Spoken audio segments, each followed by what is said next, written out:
कल ही की बात है, परसों की, किसी से बात हुई, वो कह रहे हैं कि वो ये नहीं कह रहे, वो नहीं कह रहे।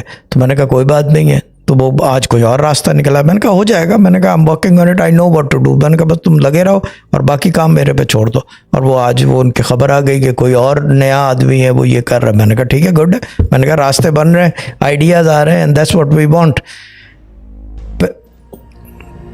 रास्ता बनने से पहले आइडिया आता है, उसका रास्ता बनने से पहले आइडिया आता है, and that idea is created either by the chef और may be who is the guide. Main chef वगैरह तो मतलब मटेरियल नहीं हूँ,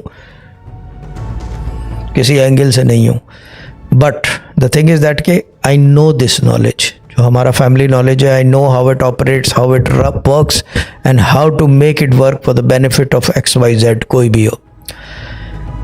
द मेन थिंग यार इज़ के जब अगर कोई इस तरह की बात कर दूं कि काम हो जाएगा, बेफिक्र हो जाए, लीव इट टू मी, या कोई इस तरह की स्टेटमेंट मैंने दे दी है तो बेफिक्र हो जाओ, लीव इट टू मी। अभी भी आंटी हैं, रोशन आंटी, उनको याद है मैसेजेस में व्हाट्सएप के ऊपर, I am talking about 10 years ago, मैं लिख देता aunty leave it to me, that's it.